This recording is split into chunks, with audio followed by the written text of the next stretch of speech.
I'm Rob and welcome to the test drive. Now the E70 BMW X5 is quite possibly the best vehicle that I have ever owned. The combination of performance, practicality, looks, everything that you could put into an ideal vehicle for myself or someone like me, I think that this BMW X5 has. It is my favorite generation of the BMW X5. One of the things that I want to be able to do on my channel is to be able to share my experience with you of every vehicle that I own.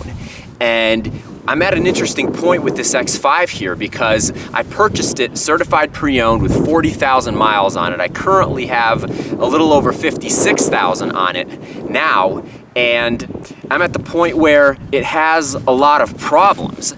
And what we're gonna do in this video is we're gonna talk about all the problems. I'm gonna show you the issues that I currently have with it, and then we're gonna take it to the BMW dealer. We're gonna get these problems fixed, and I'm gonna share with you exactly what it cost to do that.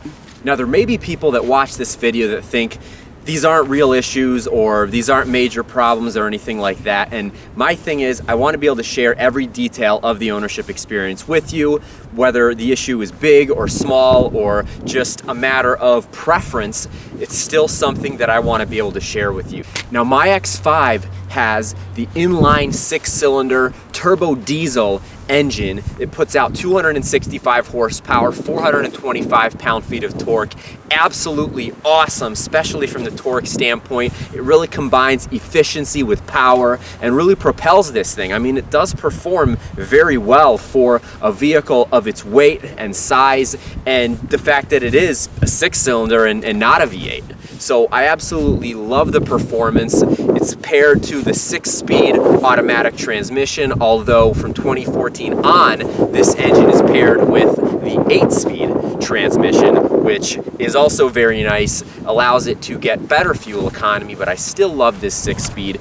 Now, because this is a diesel vehicle, the maintenance is gonna look a little bit different than it would on a gasoline-powered BMW X5. And that brings me to the first two issues that I currently have with this BMW at 56,000 miles. Now, the first is the fact that my diesel exhaust fluid is almost out. So this is something that is required with the diesel, and basically it usually gets topped off when you get the oil change. Now, the oil changes are every 10,000 miles in this X5, which is awesome, but they did top off the diesel exhaust fluid, or DEF fluid, whatever you want to call it, when I did an oil change at 50,000 miles. So I'm currently little less than 4,000 miles away from my next oil change, and I'm getting messages that after now probably 650 miles or so, this X5 will no longer start.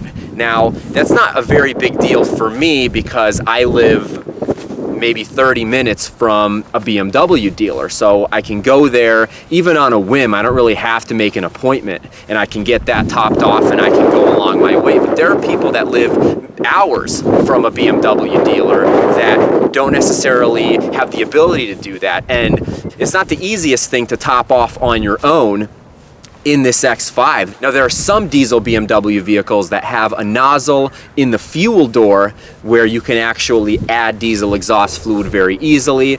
In this X5, it's a little bit different. It's underneath of the hood. It's not something that a lot of BMW owners really want to get into, even though there are people that do top this off themselves, and you do save money by doing that, as you might imagine. The second issue that I have related to the diesel engine is the fact that I've had a check engine light on for quite a while now. It was intermittent in the beginning. It kind of came on and then it went away and didn't come back for a long time, and then it came back and again went away, and now it's been back for probably at least a couple hundred miles, maybe more.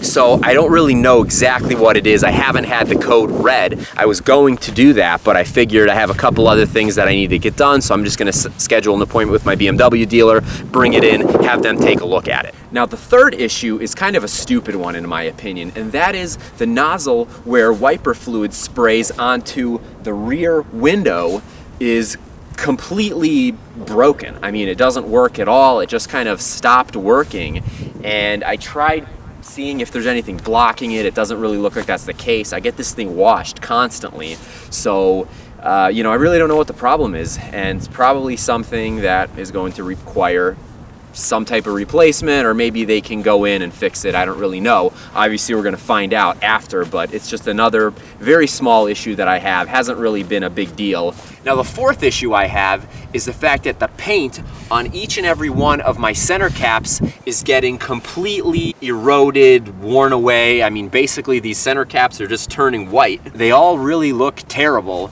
and I'm guessing that's probably because of the salt on the roads here in New York. But either way, again, not a major issue. I am going to get these replaced because they really don't look good at all at this point. Now, speaking of another random quality issue that I don't think is going to even be able to be repaired, is the fact that there are certain buttons that just kind of pop out. So the 4 button, for example, just comes out here, doesn't go back in. Again, not really that big of a deal, but it's just something to note. And again, I mean, I've asked about certain things like the vent clips here that allow you to adjust the positioning of the vent came off, and really the only way to replace that was to replace the entire vent. You can't just get the clips like that unless you can find them off of another X5 or something like that. Either way, it's just something where, you know, we're kind of living with it as it is. It's really not a big deal at all. But again, there are like random little quality issues with buttons and things like that. And this is a very high quality, very expensive, very well designed vehicle. I absolutely love it. But again, you just have little things sometimes that, you know, break or stop working or whatever, and it's either, you know, too annoying or, you know, just completely impractical to actually get it fixed. And then the final reason that I'm taking my X5 into the dealership is not BMW's fault or my X5's fault or anything like that. It's actually my wife's fault, and it's the fact that she ran over a kind of a concrete barrier, I guess, probably something 3-4 inches off the ground near an exit. She kind of missed her exit and turned quickly, ran over it, kept driving. You know, the X5 drives fine, but basically at very low speeds, especially when you're parking, there's a noise that's coming from, it sounds like, the front left wheel. So I'm really curious to see what that is. I'm definitely not excited about that one at all.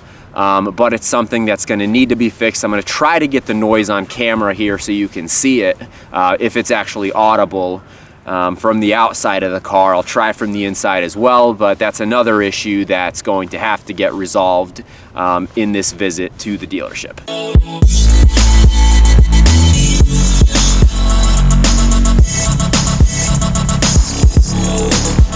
So I don't think I was able to recreate the issue, but either way, we're gonna head to the dealership now and figure out what we need to do to get these problems taken care of. Let's roll. All right, so I lied. It's actually the next day.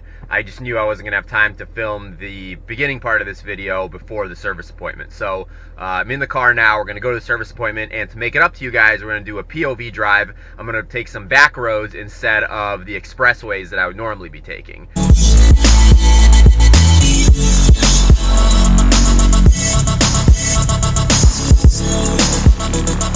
A little cold this morning, 24 degrees. I have a heated steering wheel on, heated seats. Some people don't like the diesel clatter,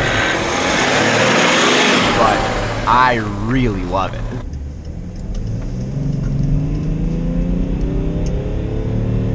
This X5 has no problem getting up to speed. I mean, that 425 pound-feet of torque is right there when you need it. You get that at such a low RPM, and it's just really, it's awesome.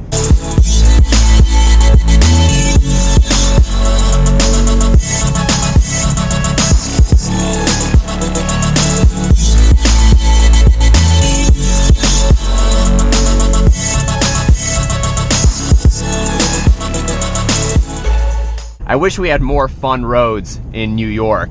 We just don't, especially this time of day. I mean, you just have a ton of people driving on them.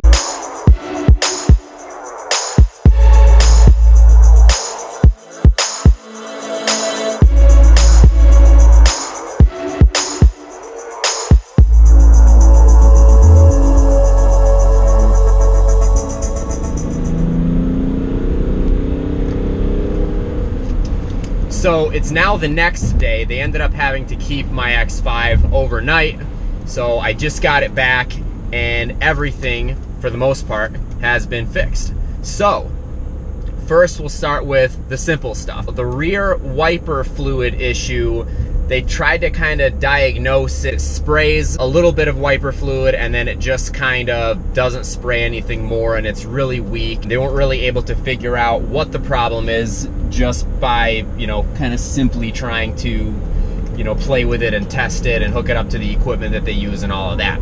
So what they could have done was basically take everything apart, and it's about 2 hours. You pay for the labor to do that, and then they could try and figure out what's going on and put it back together and all of that. So spending $280 just to figure out what the problem is isn't really something that I care to do. If it was the front wipers, you know, if it was the windshield, you know, then that would be a completely different issue. They did replace the center caps, so that's all taken care of. And then the major issue was with the check engine light and with the diesel exhaust fluid. Now, diesel exhaust fluid top off is a pretty common thing with, you know, diesel BMWs and other diesel vehicles. But in this situation, there was kind of a reason that the DEF fluid needed to be topped off, as well as a reason that the check engine light was on. And basically what happened was a sensor in the diesel exhaust fluid tank went bad, and that's not a sensor that can just be replaced. They have to replace the entire system. It's about a $3,000 repair, so obviously something very significant. Now in my case, very fortunately, it was covered under warranty, but had it not been covered under warranty, that would be a $3,000 repair. It was just awesome that they were able to replace everything under warranty, no charge to me. And then the last issue was with whatever exactly my wife ran over that caused the noise at very low speeds when parking and things like that, coming from the front left wheel. Basically what the issue was is that there was kind of a body panel that had kind of like moved the intercooler and was kind of out of place. So they went in, kind of tried to put everything back into place. Obviously they weren't able to do any like body work or anything on that, and that would have been you know, something more expensive and have to take it to a body shop and everything like that. But they kind of went and just you know, took it upon themselves to do that, so that was really nice. I haven't noticed any noise since then, so I'm thinking the problem is gone. And again, that's not something that I even had to pay for. They just kind of took it upon themselves to do that when they were underneath the car. Basically, the only thing I ended up paying for was the 4 new center caps, which ended up being $80 in total. So, how awesome it turned out from what it could have been. Certainly could have been $3,000 for the new DEF tank and system and all of that, as well as potentially some significant body work. Appreciate you watching this video. If you like it, please hit the thumbs up button, leave me a comment, let me know what you think, and please subscribe to my channel if you'd like. It does help me make more videos and also makes you eligible for all the giveaways that we have going on the channel. See the description below for more information. We always have giveaways going on, and I'll see you soon for the next video. Bye-bye.